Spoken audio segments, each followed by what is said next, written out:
Bismillahirrahmanirrahim. Assalamualaikum warahmatullahi wabarakatuh.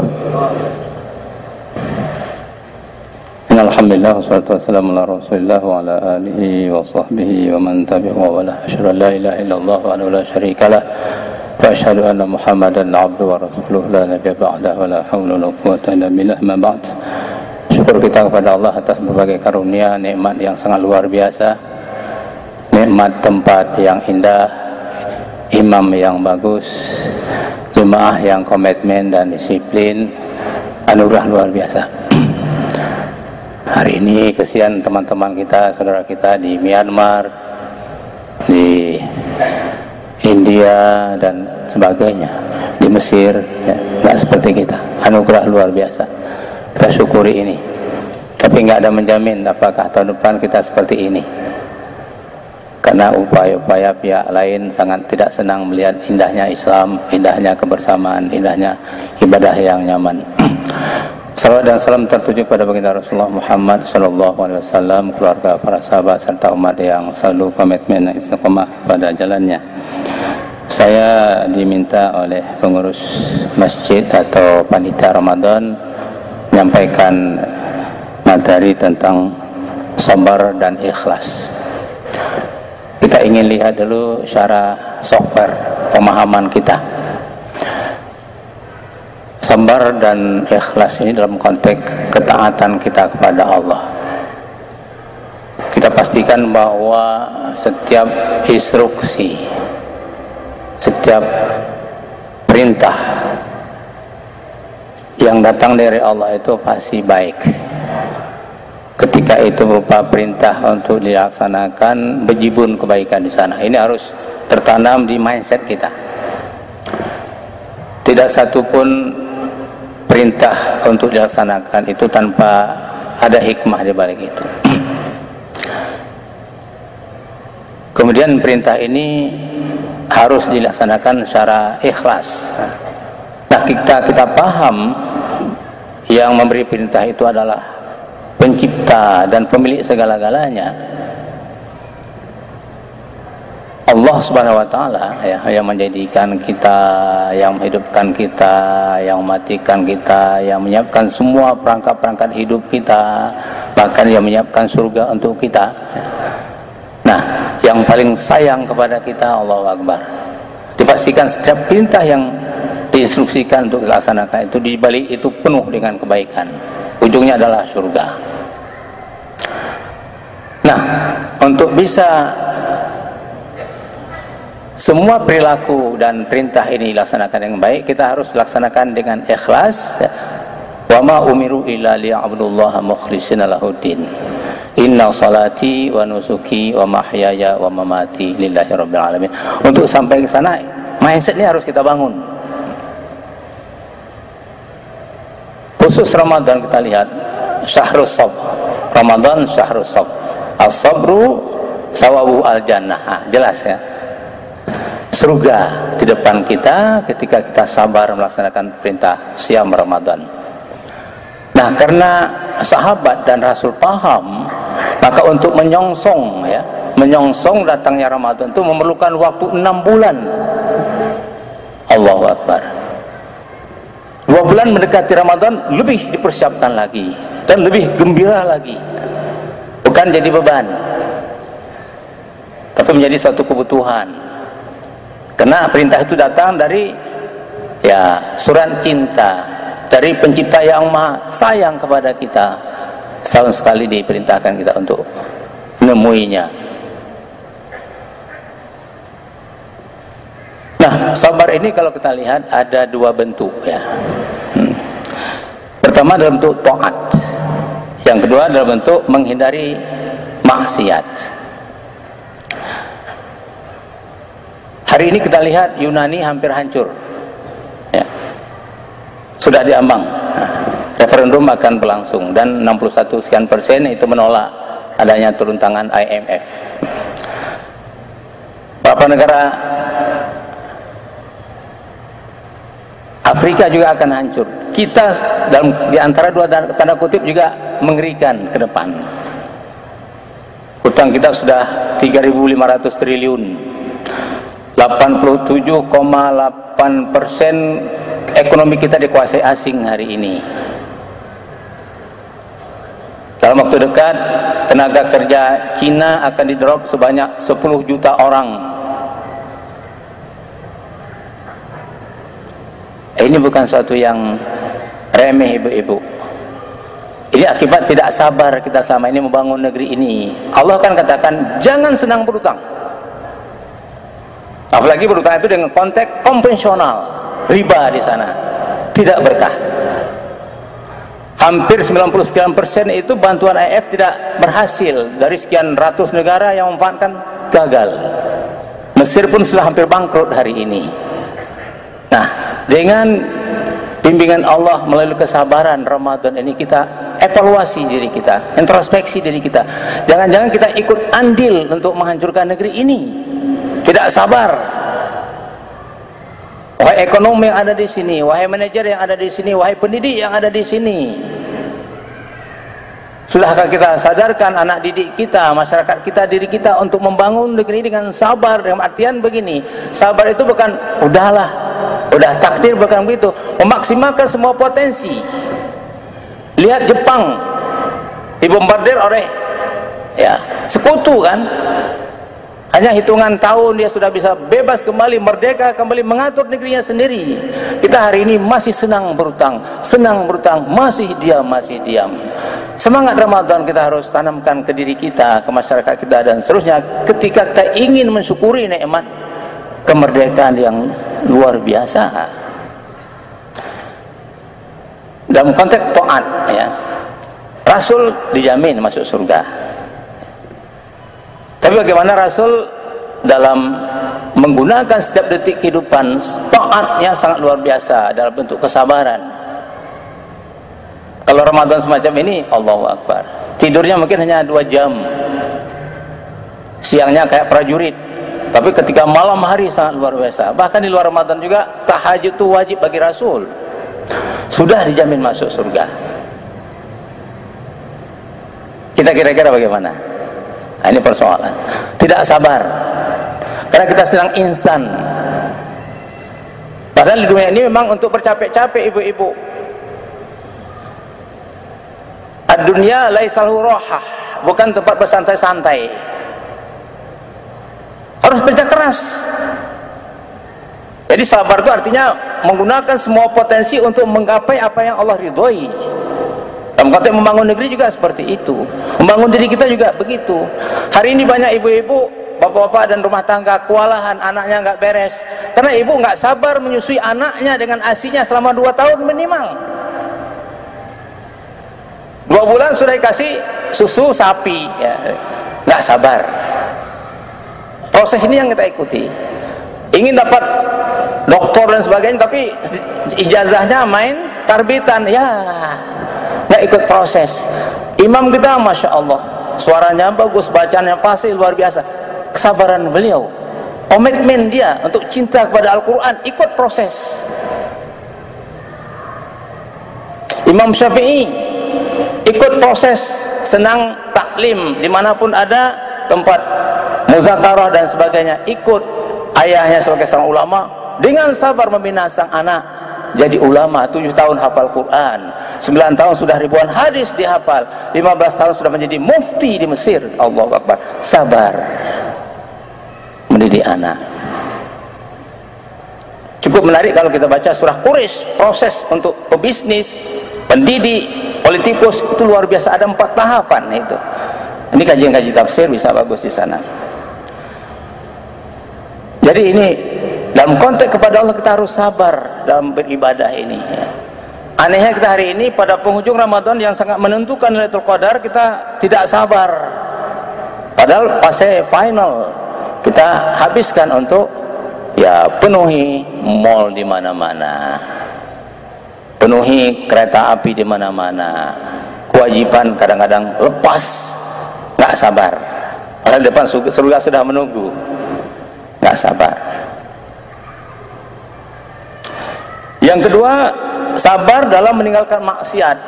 Walaupun Ramadan setan sudah diikat, tapi nafsu, nafsu masih ya. Berapa banyak hari ini warung-warung kaki orang banyak bergoyang. Nah, ini persoalan. Nggak sabar. Karena seorang muslim dengan sengaja membatalkan puasa Ramadannya, dosa besar. Hari ini mengaku muslim tapi perilaku tidak mengikuti aturan Allah, tidak sabar.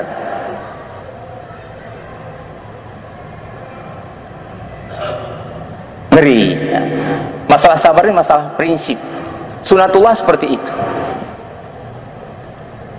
Bapak dan Ibu yang saya hormati, adik-adik yang saya sayangi dan dimuliakan Allah dan seterusnya. Mari kita lihat sejumlah contoh-contoh ya. Orang paling sabar di muka bumi ini adalah para nabi, khususnya nabi kita. Selama 13 tahun di Madinah. Kita tahu di Makkah ya, bagaimana membina ya akidah sehingga terbentuk mindset manusia jelas bahwa Allah segala-galanya. Setiap perintah Allah itu pasti baik. Ini sudah tertanam. Softwarenya sudah jelas tentang hidup, tentang hakikat siapa pencipta, kemana arah hidup. Apapun risiko dalam mempertahankan akidah mereka siap. Ini enggak tanggung-tanggung. Kesabaran mereka luar biasa. Ya. Nah, ketika mindset ini benar untuk membangun peradaban itu cukup 10 tahun Nabi SAW di Madinah. 10 tahun cuma. Sama dengan Umar Ibn Aziz, ketika mindsetnya jelas tentang kehidupan, tentang pemimpin, tentang tanggung jawab, cukup 2,5 tahun makmur itu negeri. Sabar. Walaupun rayuan banyak, dia tidak melakukan sesuatu yang bertentangan dengan aturan Allah. Tidak pernah satu perak pun istilah dikorupsi, hak rakyat dan sebagainya. Ini contoh sabar dia. Sama dengan Nabi kita kan, ketika ditawari semua yang terkait dengan materi dunia, Nabi sabar. Karena jauh pandang ke depan, ketika ini bisa dipertahankan, surga tertinggi sudah di tangan. Allahu Akbar. Allahu Akbar. Ini persoalan kita yang sangat luar biasa. Maka dalam Al-Quran itu minimal ada 98 ayat dalam berbagai surah tentang sabar. Ini kenapa betul pentingnya. Contoh Nabi Ayub kita lihat. Karena mindsetnya jelas. Ketika Allah coba dia 8 tahun menderita sakit. Ketika istrinya menanyakan, "Bang, saya nggak kuat lagi kayaknya nih." Bayangkan 8 tahun menderita. Ayub minta hanya, "Ya Allah, silakan teruskan. Kalau memang Anda mau coba, terus saya diam, itilah. Cuma saya minta lidah saya dan hati saya jangan dirusak, agar saya terus berzikir, ingat pada Engkau ya Allah." Kemudian dipanggil sang istri, istri, berapa lama sih nikmat yang Allah berikan kepada kita? 80 tahun bang. Anak banyak, kaya luar biasa. Ayub tuh kronologisnya memang orang kaya dia. Anak-anak ada 36 orang kalau tidak salah dalam sejarah. Diuji 8 tahun, baru 10% adinda. Allah coba 80 tahun kita nikmati anugerah Allah. Itu jawaban sang suami. Kira-kira bagaimana ibu-ibu? Ini gambaran ketika kesabaran sudah dilalui dan lulus, Allah kembalikan secepat kilat kembali ya. Jaya kembali dan seterusnya. Itu tadi terpatri di sini. Allah tidak akan mungkin mencoba seorang hambanya ya tanpa diwali itu penuh dengan kebaikan-kebaikan bagi yang bersangkutan juga bagi umat. Loh, kita lihat 950 tahun berdakwah, hanya 70 orang yang bisa ngikut. Kira-kira bagaimana kesabaran seorang nabi untuk membina umatnya? Kita pertanyakan diri kita ya.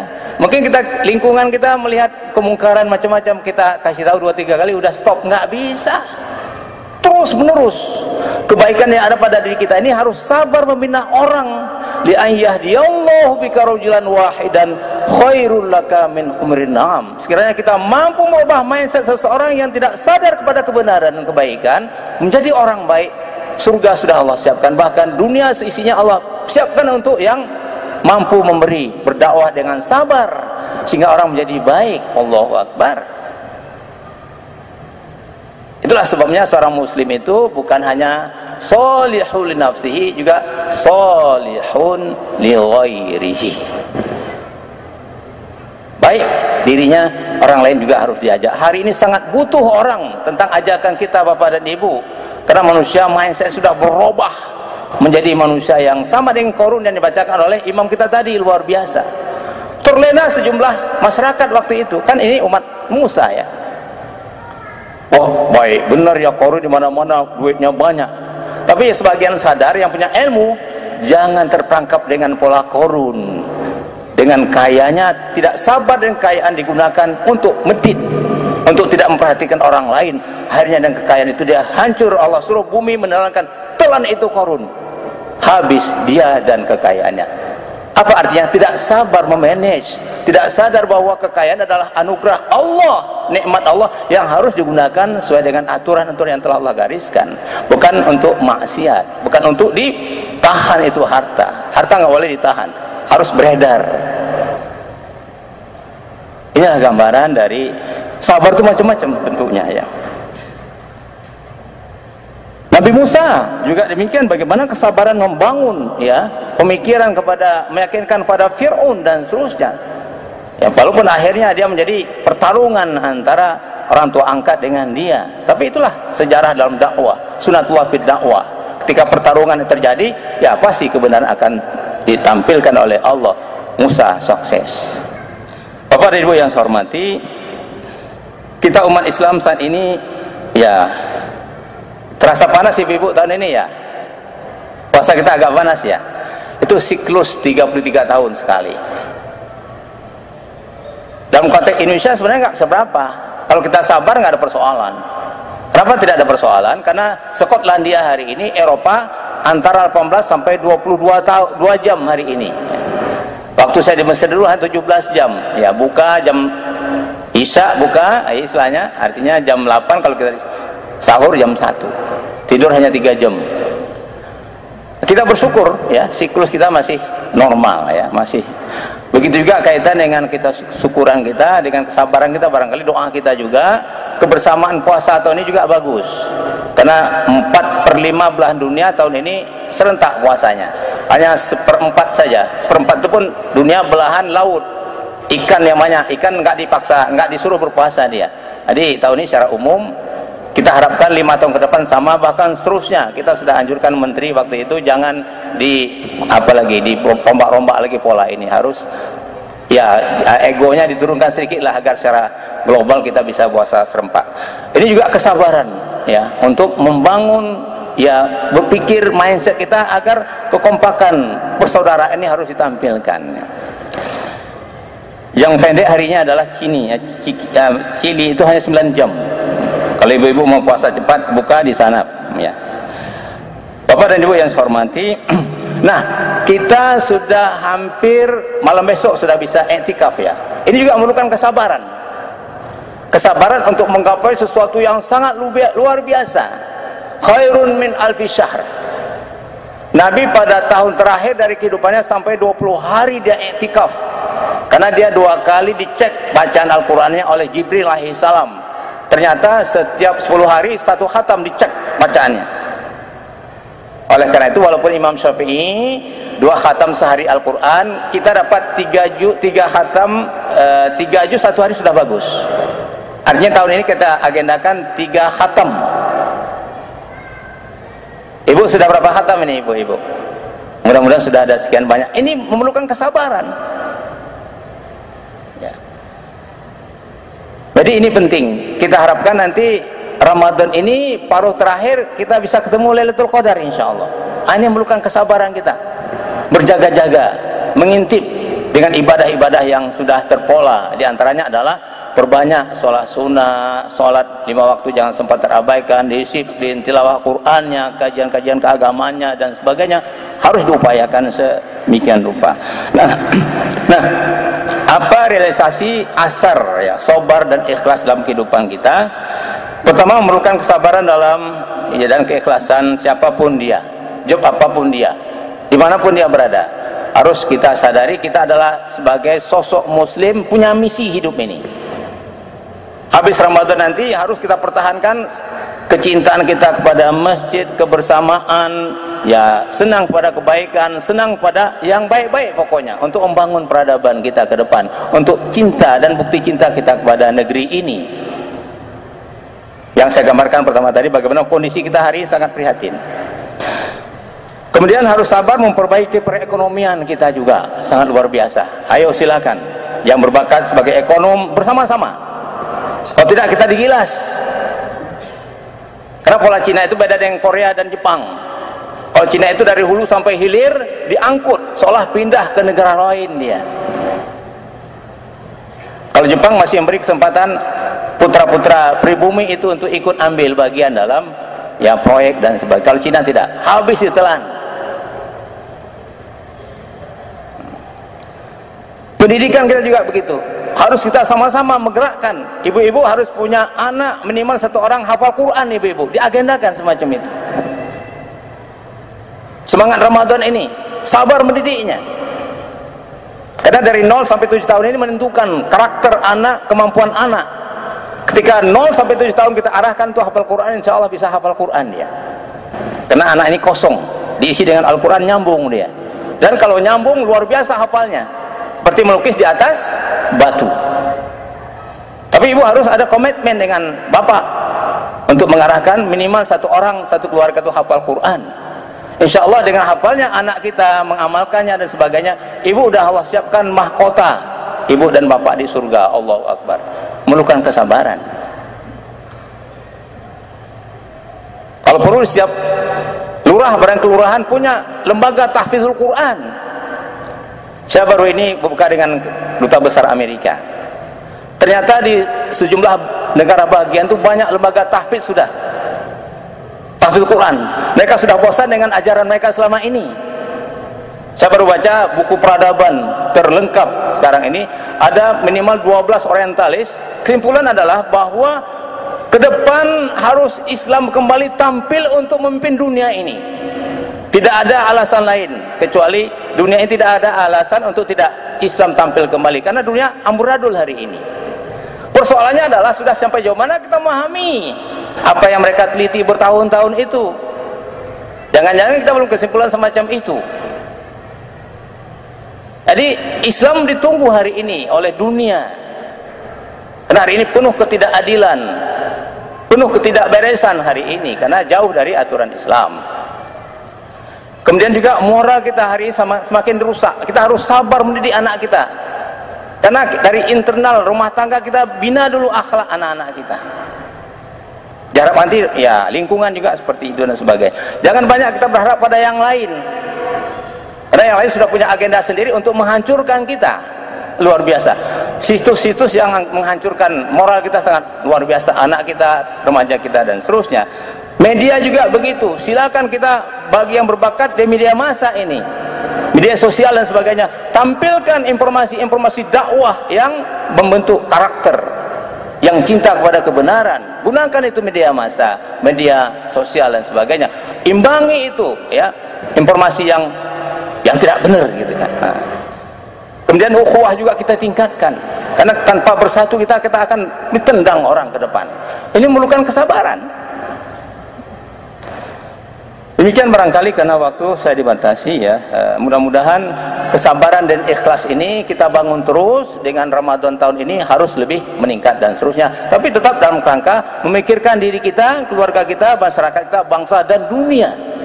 Itulah Islam, itulah pesan Al-Quran. Karena Islam yang membangun pertama sekali peradaban.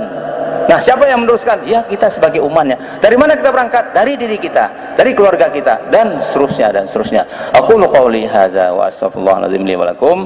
Wassalamualaikum warahmatullahi wabarakatuh.